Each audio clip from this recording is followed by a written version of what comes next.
بسم الله الرحمن الرحيم. مقعيقو ومحمد ساق حسن وحانا هاي مشرحة لبضو كوني صدنكا هدو إلهي نفتن قرسيو. magaciisu waa maxamed isxaaq xasan waxa uu kamid yahay dhalinta wax ku baratay gudaha dalka hadda waxa uu bare ka yahay mid kamid ah iskuulada deegaanka waa mid leh himilo dheer higsigiisuna waa musharax madaxweyne ee 2030 ee mustaqbalka ee dalka magaciigu waa maxamed isxaaq xasan waxaan ku dhashay gobolka galgaduud qaasatan degmada cadaado waxaan rabaa ummadda Soomaaliyeed inaan ogeysiyo inaan u taaganahay musharaxa 2030 haduu Ilaahay naftan uu gaarsiiyo anoo ah nin dhalinyaro dalkiisana jecel inuu horumarsho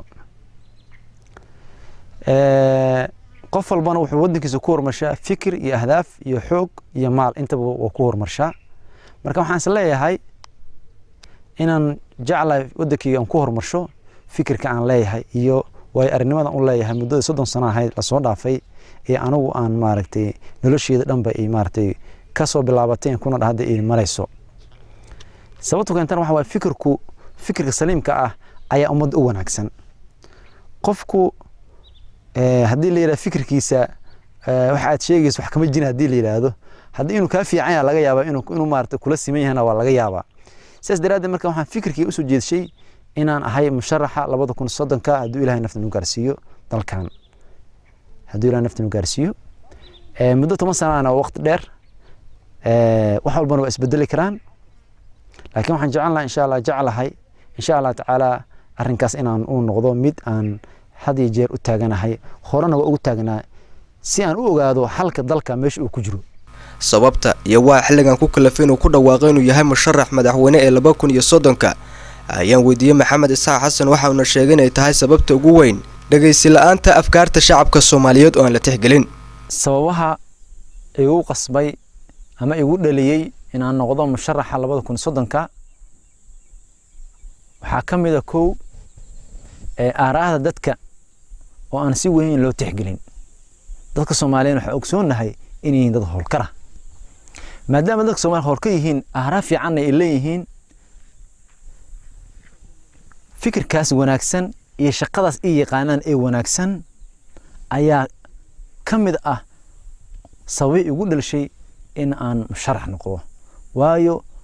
fikirkaas wax ka qaaday way waayeen muddo dheer oo dheer ah ay waayeen insha Allah taala waxay kamid yihiin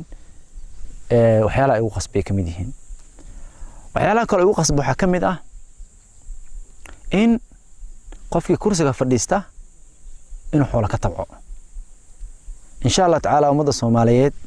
waxaan u ballan qaadayaa hadii codkooda isiyaan 2030 insha Allah in aan sheego lacagta aan haysto hadii noqoto $10 hadii $5 noqoto insha Allah maraan ka digayana inta hayo markaas hayo inaan sheego si ay ummadda Soomaaliyeed u ogaadaan inuu kursigan uu yahay meel aan laga shaqeysan inuu yahay ee meel dadka loogu adeego inuu noqon doono insha Allah taala oo ay noqoto fikirkayga iyo dadka ay maaragtay aan ummadda Soomaaliyeed la wadaagayo oo noqdo mid saliim ah oo aan dah ku jirin qof kasta ama miyaha joog ama magaalaha joogay oo og yahay meesha u socdo haduu Ilaahay naftan gaarsiiyo waxyaalaha kale oo ugu dhalisho waxa kamid ah in dhibaatada anaga haysataba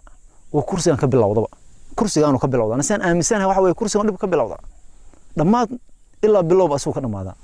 ku dhamaada qofkii fadhiistaba nooc doon ha ahaade madaxweyne kasta ahaado laga soo bilaabo xilliga xorriyadda aan qaadanay maanta ahamiyad tiro badan lama siin kursigan dhibaatada uu leeyahay ummadda Soomaaliyeed u geysanayo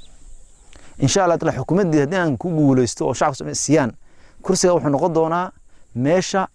qofka yimaado uu ku ciroobo qofka shacabka aana uu ku noolaado insha Allah hasu noqon doonaa waa maxay xukuumadda ay dhisi doonaa hadii uu ku guuleysto qabashada xilkaasi maxay kaga duwanaa kartaa kuwa jira hadda iyo kuwa dalka soo maray waxa ka jawaabaya su'aashaasi maxamed isxaaq xasan oo ah musharax madaxweyne ee 2030 rumaantii waxay uga duwanaan kartaa saddex qodob waxa koow ka ah talada dadka waa qodob kuwaad uga duwanaan doonto waayo waxaan ogsoonahay ummadda Soomaaliyeed in maskax tiro badan iyo aqoon tiro badan iyo way arrin tiro badan ka buuxdo welina aan la arkin xukuumad ka faa'iidaysata sidan taariikhda iyo haddaba halka aan joogno aan ku arkayno. qodobka labaad wuxuu yahay shaqo, waayo dadku waxay u baahan yihiin shaqo u baahan yihiin, dowlad shaqaysa u baahan yihiin. uma baahana magacuyaal dowlad ah, uma baahana xilligaa maanta aan joogno waxa lagu sugan yahay waa la soconaa. shaqo hufan dadku ay ka mid noqdaan, qayb ay ka mid noqdaan insha Allah tacaala hadduu naftu gaarsiiyo. qofkii fikir wada la soo dhaweynayo, qof la fogeynayo uusan jirin, aan wada shaqeyno, collaboration wax la yiraahdo, wada shaqeyn inaan uga duunaado dowladahan insha Allah tacaala, dowladan 2030 kan dhisi doono insha Allah tacaala. qodobka saddexaad oo aan uga duunaado waxay tahay in aan ugu ahaan dad nin dadka u dhaxeeya, oo micnaheedu taas ay tahay dadka Soomaaliyeed deegaano badan kala duwan yihiin, kala degan yihiin, laakiin waxaan is leeyahay anigu waxaan ahay halkan nin aan u maleynaya inaan ahay ayaga dhanba linkage la leh, xiriir fiican la leh. aan dhalinyaro ah xilliga aan taaganahay saan is leeyahay weeye, waana sababta keentay haddii dhalinyaro noqoto iyo haddii waxba noqotaba waan uga duwanahay dad kala deegaanka, uga duwanahay. taasna waxay keenaysaa inaan noqdo qof walba ee Soomaali ah inuu is yiraahdo wiilkaagii ayaa meeshan fadhiya. saas ay uga duwanaa doonaa insha Allah tacaala. musharax madaxweyne ee 2030 ee mustaqbalka ayaa sheegay haddii uu ku guuleysto qabashada xilkaas inuu noqon doono qofka ugu mushaarka yar ee dalka madaxweynaha si aysan u dhacin kursi jacayl. insha Allah tacaala hadaan ku guuleysto xilka insha Allah 2030 wuxuu noqon doonaa madaxweynuhu mushaar cayiman oo ah midka ugu hooseeya dalka. mushaar qof uu ka qaato si loo yareeyo kursigan la isku laynayo. way dhibka kan waxa kursigan qof walba ugu orda dadka lagu laayay,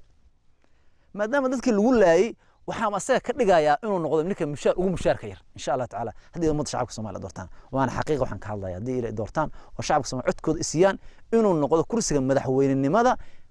shaqaalaha dowladda kan ugu mushaarka yar. waxaa kaloo ummadda Soomaaliya u sheegaya haddaan kursiga fadhiisto oo aan doortaan oo aan dalka ugu doortaan oo aan shaqada ilaahay idmaan oo ay ogolaadaan inaan kursiga qabto ama maartay talaas isiyaan oo codkooda isiyaan. sidoo kale waxaan ogsoonahay dadka in xukuumadda loo baahiyo talada dalka. tusaale kale in xukunkii madaxweynuhu state sada jira federaal ah bishiiba inuu madaxweynuhu state u dago uu ka shaqeeyo waxay ka mid tahay baahinta maamulka ka mid tahay. marka insha Allah tacaala kursigan ayaa waxaan loo keenay dhibka. insha Allah tacaala waxaan ka dhigi doonaa ama xukuumaddii hadii ilaahay ugu ballan qaadaya inuu noqdo midka ugu mushaarka yar dalka qaranka Soomaaliyeed. sidoo qof buu soo haweysan wasiirkana waa la kadalik mushaarkiisa waa cayiman, madaxweynaha wasiirada intaba mushaarkooda waa cayiman, waana ku ugu mushaarka yar ee noqdo. ugu dambeyntii bulshada Soomaaliyeed ayuu ka dalbaday inay codkeeda siiyaan markii la gaaro 2030 si ay u helaan xukuumad markasta ka shaqeysa danta shacabka. waxaa ummadda Soomaaliyeed meel walba ay joogaan ka codsanayaa inay codkooda siiyaan xilliga la gaaro hadduu Ilaahay nafta noo gaarsiiyo 2030 ayaga hadduu Ilaahay nafta gaarsiiyo inay doortaan oo codkooda siiyaan insha Allah tacaala. taas ayaan ka codsanayaa. waxaan ogsoonahay 2030 inay noqon doonaan kuwa gacmahooda ku codeeya kuna doorta musharaxa ama madaxweynaha ay jecel yihiin wadankooda inuu hogaamiyo. taladu ayaga dib ugu soo laaban doontaa. marka talada dib ugu soo laabato maanta talada gacantooda kuma hayaan, laakiin markii talada dib ugu soo laabato 2030 ayaan ka codsanayaa inay noqdaan musharaxa ama madaxweyne ugu horeeya ee taladooda siiyaan ay gacantooda ku siiyaan insha Allah tacaala. taas ayaan ka codsanayaa. waana mahadsan yihiin. waxaan sidoo kale ugu duceynayaa ummadda Soomaaliyeed Ilaahay inuu dhib ka saaro qulubtoodana isku waafajiyo insha Allah tacaala. inkastoo muddo dheer ay naga xigto 2030 balse asaga waa mid u taagan ka goolgaaridda hamigiisa iyo sidoo hogaanka dalka u qaban lahaa markii la gaaro 2030. mahad nuur axmed RTN magaalada Cadaado.